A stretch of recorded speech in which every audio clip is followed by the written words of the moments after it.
Hello everyone, I'm Dr. Ahmed Hamanouri.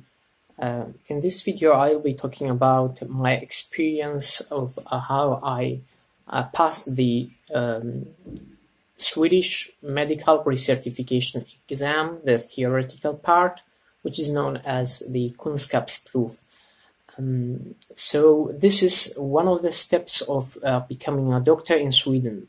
For those of you who are not so familiar with it, so for a doctor from outside the EU to work in Sweden, you have to pass a series of exams in addition to knowing the language. So you have to have the level C1 of the language, and you have to pass the theoretical part of the Kunskapsprov, and then the practical part. And after that, you have to train for 6 months. Most of the times paid and sometimes not paid, and after that you will be legitimated as a doctor here. One point is that you can do the theoretical part and practical part of the Kunskapsprov before you are finished with your language exam. So it's not like PLAB, for example. So you can be learning your language and simultaneously take the exam, and then after, when they want the C1 from you when you are finished, and will want to be legitimated. So I came to Sweden about 6 months ago, and I just passed the Kunskapsprov. So I passed it in 6 months and 4 days from the first day which I came to Sweden, which is really not easy. So many people are asking me about my experience. How did I study? What should they study? So I thought that it would be both easier for me and for you guys to make this video so that anyone who wants it can benefit from it, and I can give it to anyone that asking me the same questions every time. And so let's get into it. So I started with the language. So basically when I came here, I didn't know so much about the language, just some words. And when I came here, the first month I started to study intensively.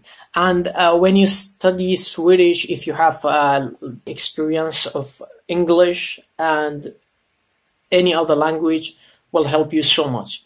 So after a while, you will realize that the grammar, structure, and many of the words are similar, because this is also a West Germanic language.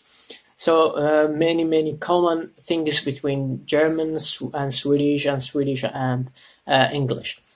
Also French and other languages also. So the first month I just studied language, and after that about like 40 days after the first day when I came here, I started to read a book about medicine. So the point is to have a language learning strategy so that you can rapidly get into reading and be able to read and understand Swedish text. Because the theoretical exam is just MCQ style, so you don't have to be a very good speaker in Swedish or a very good writer. So just the point is to get to understand what's written there and to answer under the time pressure. Okay, so there are many books. Like the book that I used was a book which was written for high school students, and it helped me very much to be able to read Swedish text and understand it. And by the way, I'm not a native English speaker, so take it easy if there are problems and mistakes with my pronunciation or sometimes words. Okay. After that, the first thing which I did was to read through a set of questions. So this exam basically is done 4 times in a year. So and the exam consists of 3 parts. The first part is preclinic and clinical part, which is the major part, and it's about 140 questions. And so 70 questions are from the basic sciences of medicine, like biochemistry, anatomy, immunology, and every other basic science, like pharmacology, pharmacodynamics with those equations. And the second part is medical. And this is the first. So this is the first part. The second is clinical cases, which is about 28 to 29 questions, and 25 to 29 questions each time, about 5 cases. So you follow the cases, and every time, like, you first diagnose the case, then you go to the second question, they will give you the diagnosis, so you cannot go back to the first question. So they give you the diagnosis, and then you can proceed to the other questions. And this third part is like a clinical trial, like an article from a journal. The article is in English, and you answer the questions on by Swedish. So what I did was to read through questions of one trial, and I would do like, I would answer the questions. If I couldn't understand them, so I would translate them in Google Translate, and then I would mark my answer, and then I calculated to see that I actually know about 50% of the answers to the questions. So don't be intimidated by the like, the exam is not easy. I know there are many basic questions, and basic and clinical are together. It's in Swedish, but there are there are a lot of easy questions that you can answer, and everyone according to his background, whether if he's from medicine, or was a doctor in a surgery, or I don't know, a gynecologist maybe, or maybe a fresh new college graduate. Everyone can find something that he already knows. So you have to just try to answer the questions. So by reading the questions, you can guess that what's the exam level, so the difficulty of the exam, and you know your own level. So you see in which subjects you're like weak and have to study more, and in which subjects that maybe you won't need to study. Like if you are a specialist from a branch, so you don't need to study. Like if you are a urologist, what would you study in urology? What would you review? So after that, I started to make a plan. I had about 3 to 4 months by then, less than 4 months, and a friend of mine gave me books for Kaplan USMLE.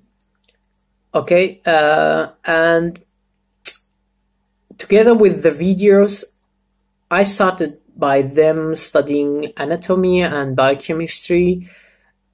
They are so detailed, and I don't think that you would have time to go through all of them. And the exam of USMLE and Kunskapsprov are not the same. You can study them because they are in English and they are very useful, but there are some aspects that are also not the same, and some parts of like, I think that USMLE is more detailed in immunology, but not as detailed as Kunskapsprov is detailed in anatomy, for example. So it's a good start. And after that, I got the first Aid USMLE, first aid for USMLE, which is well known, and I think every student studying for Kunskapsprov have studied in it. I will also write the names of the books and the resources I used in the description, so that anyone who anyone can read them, maybe find them. You can find them by Google search.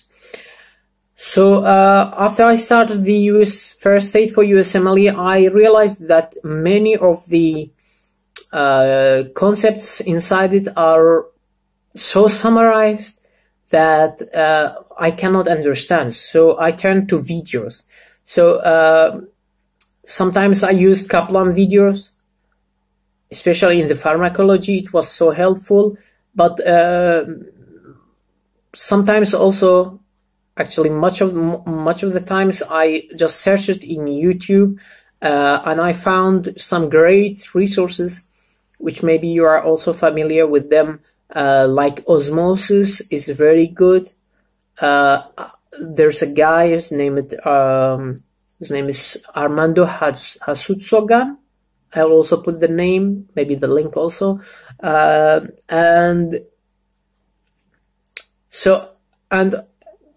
whenever they didn't have the video for what I was studying and couldn't get through it, I just used whatever video out there. So, and the first aid is divided into two parts. So the first is the basic parts like biochemistry, immunology, and bacteriology, like microbiology. And after that, like some pathology also, but after that it will go to high-yield systems. So they talk about every system: anatomy, physiology, pathology, pharmacology. And after I finished the first part, I took another exam of the Kunskapsprov, and I realized that I became better.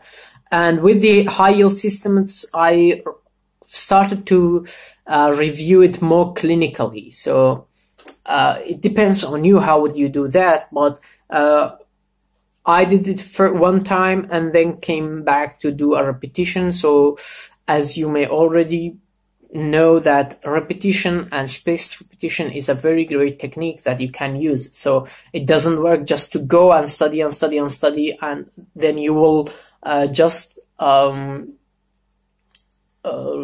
forget maybe everything, so many things. So because I didn't have so much time, I started to study the first Aid 2 and a book which is called Läkemedelsboken in Swedish, when I went through the high-yield systems.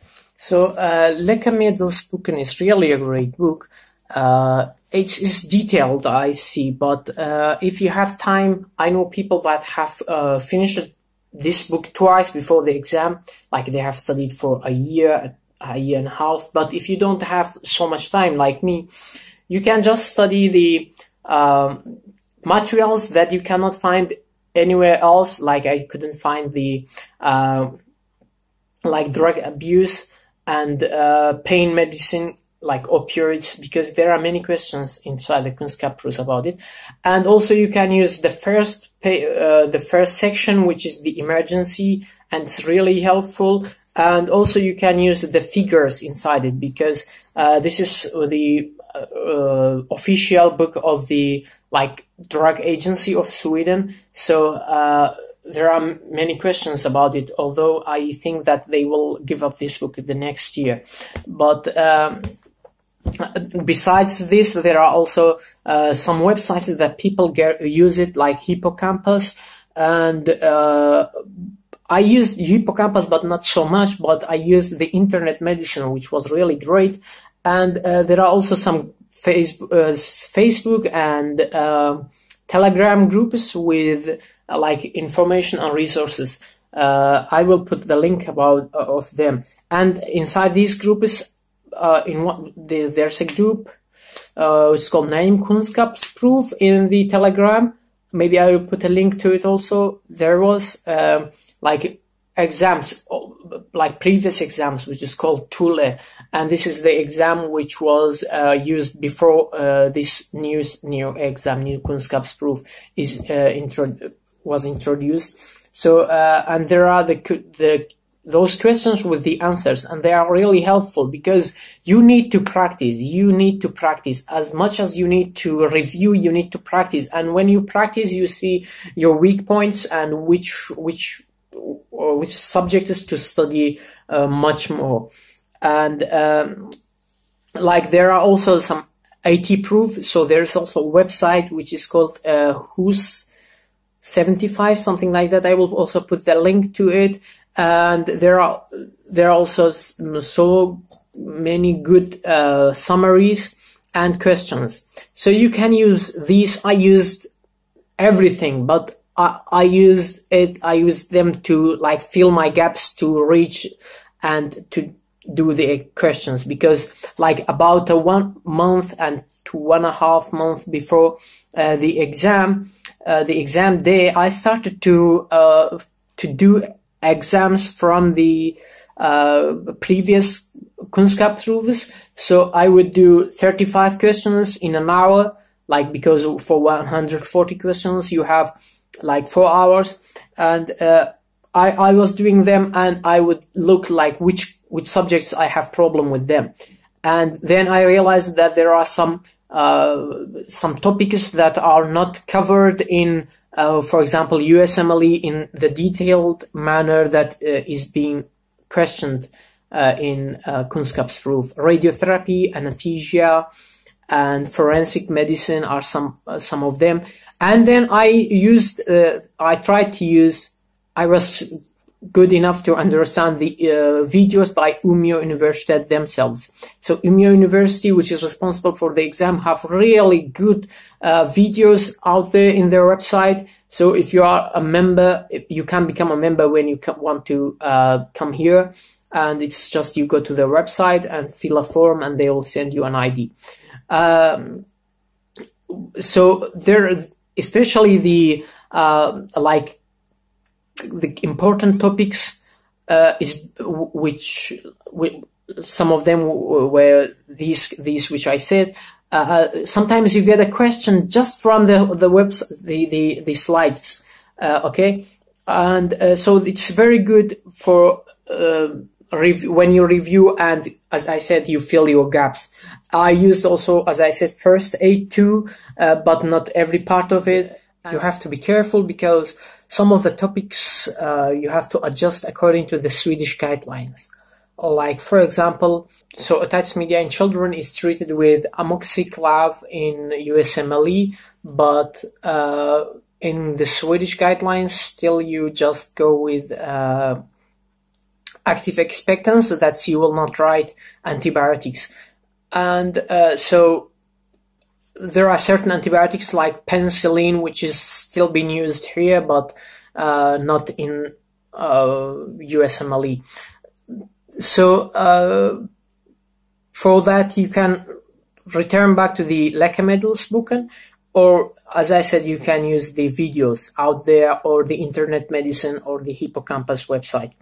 So I did it like this, and about 1 week before the exam day, it was about 5 days, I spared the last set of exam, so the exam from September to that day. And on that day, I just sat down as if I was in the exam, or in a real exam situation. So I started to around 9 o'clock to 1 o'clock. I did the first part, and then 1 hour rest, and I did the second and third part. And then I calculated it. I got 120 or 118, and then after that, it was just I was reassured that I will pass the exam maybe, and I just started to review the last reviewing. And in the last review, of course, there are so many materials that you don't know which one to review, but there is a rapid review of the USMLE book, from first aid book, which is really good. And there are, I started to review my notes and whatever I thought that's important to review. And before the exam day, I just reviewed the, like on the exam day, I just reviewed the equations. And as I said, the rapid review of USMLE step 2, which is like just cases, and you have to guess the answer. So that's how it gone. I want to say that for the clinical part, for the cases, pay attention to the psychiatry, because there's always a question, a case from psychiatry, so know everything about it. So it's always like this. The medical conditions that are common are tested commonly, like diabetes. You have to know everything about it. Like heart failure, heart diseases, you have to know everything about it. Endocrinology, you have to know like some parts of it, because they are really important, like Cushing's disease, like Crohn's disease. So there are certain topics. I hope that I can make another video with going through the like the exam that I did, and I will be going through the questions one by one, in an attempt to make it more clear how the exam looks like and which one to study. So on the exam day, just stay with your motivation, because really in the preparation and in the exam, motivation is a key part. Like motivation is very, very important. I will summarize my talk by this. You have to have a great motivation, maybe not only 1, 2 or 3 or much more motivations. You have to motivate yourself daily. I did it like this. It was so for me. So when people ask me, how do you study? How did you study? Even for the language and for this, you have to have motivation. You have to have techniques. And you have to know techniques for answering an exam like this. And it was still not easy, and I'm grateful that I could pass the exam. I hope that everyone will pass, and I got the final answer yesterday, which I got 127, and I'm grateful for that. Thanks to God, and thanks to all of those who supported me. I hope you all pass the exam, and see you.